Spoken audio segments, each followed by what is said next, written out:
which is something they developed on the MiG-29, the look-down, shoot-down system. Well, no other airplane really had that.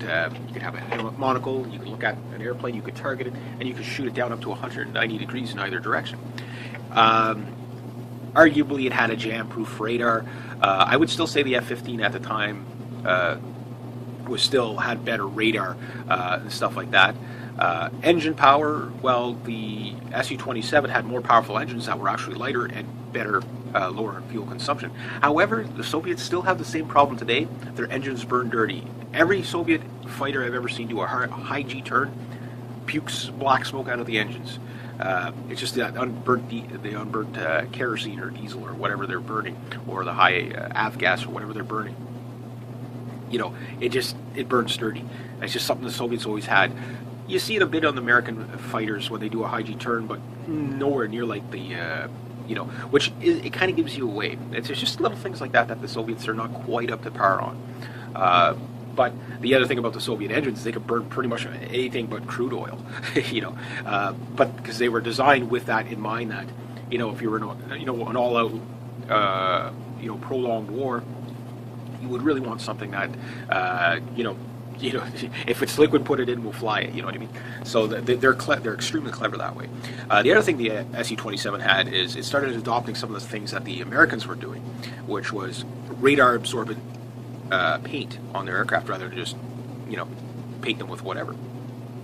And the way the Su-27 was designed, its cross sections gave it a very low visibility for an aircraft of its size, which the thing's 72, 73 feet long, depending on the variant, right?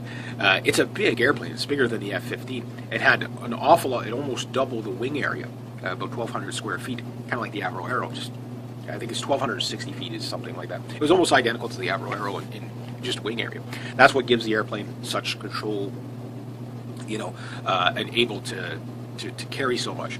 But it also had an extremely long range of about 2,700 miles.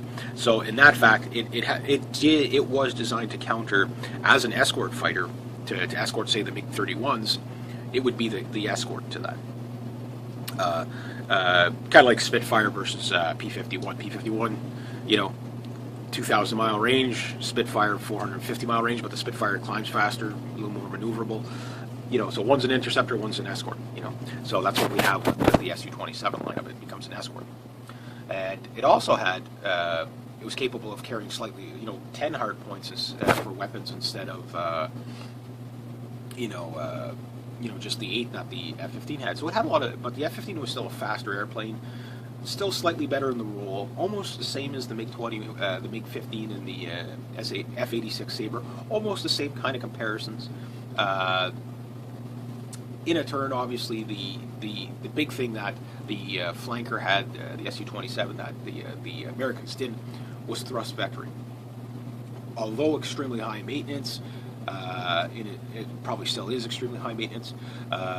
The thing about it allowed for example, the first time you ever seen the Puchev Cobra, where the Su-27 is flying along, and also it just goes like this, able to carry out a quick snapshot. The Cobra, where it just, airplane. There's no American airplane that was able to do that. And that, has its problems too, because as soon as you bleed off all your speed, and you'll see with all the Russian fighters, the nose goes down, airplane kind of stalls out. So if you don't get that shot, you just killed yourself, because then the guy's going to come around, he's going to get you. Why? Because he still has the energy to bleed off. So it became an airplane that actually did kind of threaten the F-15 in a lot of ways. But again, for low speed handling, the Su-27 was better than the F-15. But again, I still wouldn't put a lot of faith in that, because if you know that you're an F-15 pilot, well, you know what not to do. If you're an Su-27 pilot, you want to get that F-15 speed down. You don't want to be doing a dogfight at the 400 mile an hour mark, because you're at a stalemate. He's as good as you, you're as good as him. What you want to do is get below 200 and stall him out, so that you can still have control on the nose of your airplane while he's stalled out. So if you're an F-15 pilot, you want to stay at 400 or 500 miles an hour, even maybe 700 miles an hour, and bring them up to speed. Now, altitude-wise, both airplanes about a 60,000 foot ceiling. With a combat load, it's probably like 50 something on both. But the range difference, that's a big one. Now, in a dogfight, range really has no meaning because, that's how as soon as that airplane's doing anything but flying straight and level, you definitely are going to burn a lot of fuel. So, cannon-wise, the 30 millimeter cannons definitely had an advantage of hitting power over the 20 millimeter Vulcan of the F-15. So again, we still see that same kind of, everything kind of came full circle. Slight advantages to one aircraft really over the other. The pilot who flew his airplane the best with energy management would probably be the one to be most victorious. Missiles-wise, I would give the slight advantage to the Russians because the Archer 11s and the R-77s are very, very, and the aphids, I forget what the aphids are, R-8s I think, or whatever they were. These are very, very good missiles. They had a short-range missile, the aphids, the Archers, very, very reliable missile. They're about a medium range, and then the R-77s could kill them to like 75 miles away or somewhere in that range. It was very, very, very, and the look-down, shoot-down system that they also had on the Su-27s. You could target up to 12 aircraft. You could target up to track 12 aircraft, but you could target up to about 75 miles away with them, with the look-down, shoot-down. So, and it could be on the sky or in the ground. Now, how reliable it was, that I don't know. Maintenance, I don't know what the maintenance difference was between them. I'd imagine both aircrafts are probably about the same, ridiculous amounts of maintenance to keep them flying. But these are the cream of the crop fighters, right? So the F-15 has went through a few different variants. Now Japan has got the J-15. It's kind of a slightly stealthized version of the F-15.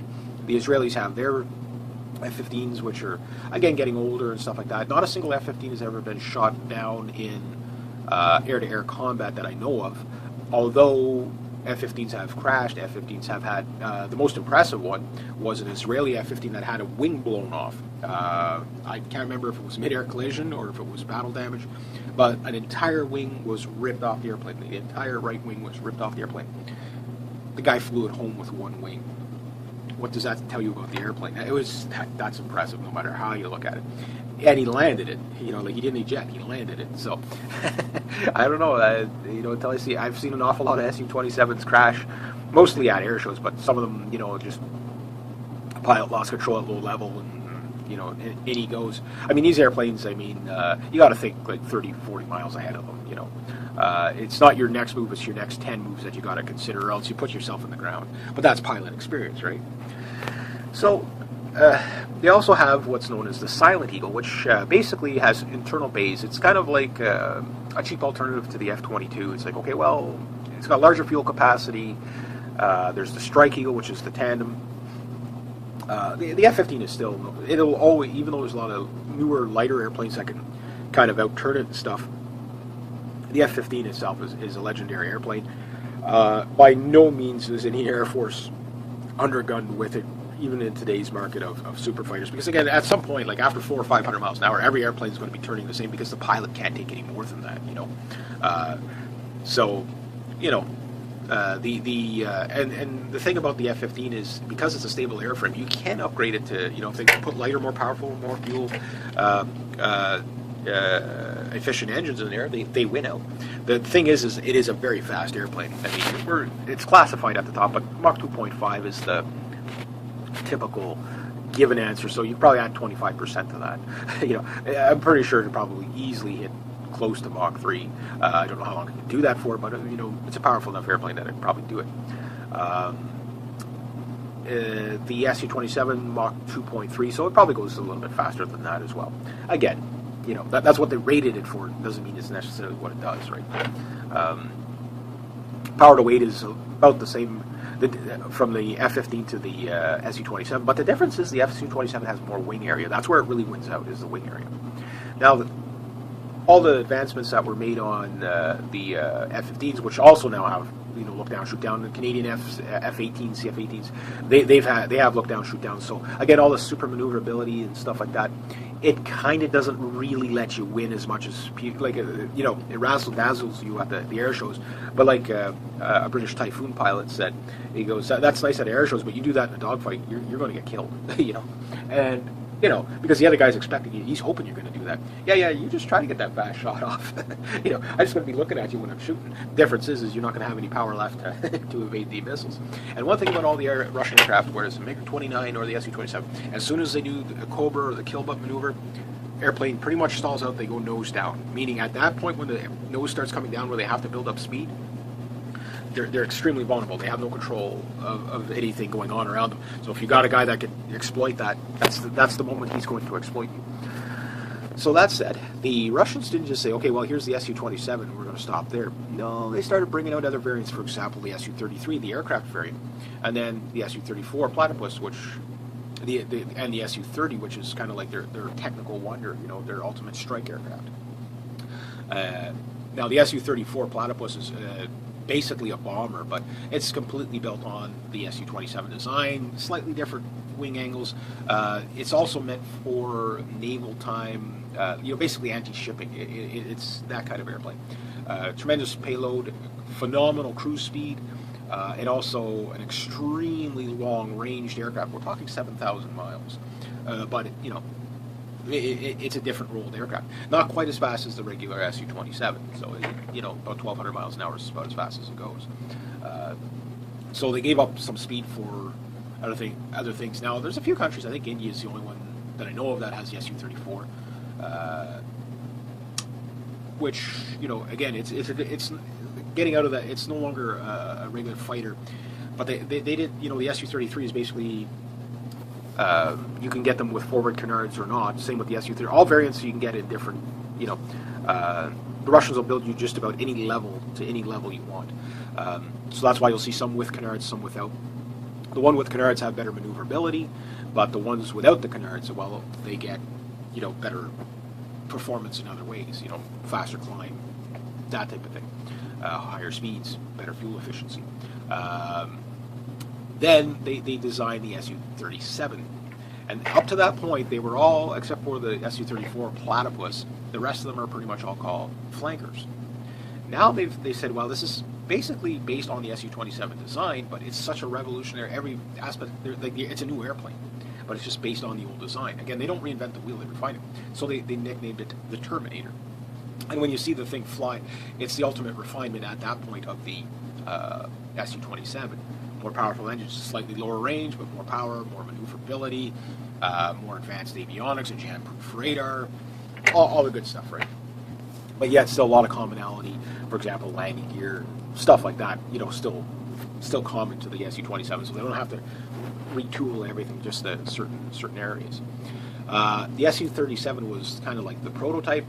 It somehow became the Su-35. You'd think they would have done it the other way, but it became the Su-35. And that's their frontline fighter now, which again you can get in forward canard variant or without forward canards, depending on if you want more of an interceptor or more of a dogfighter, you know, or low-level ground attack. You can kind of make the, you know, have the airplane designed for you in whichever role. I'm just going to make a third. So with the Su-27, they started doing things. For example, had which is something they developed on the MiG-29, the look-down, shoot-down system. Well, no other airplane really had that. You could have a monocle, you could look at an airplane, you could target it, and you could shoot it down up to 190 degrees in either direction. Arguably, it had a jam-proof radar.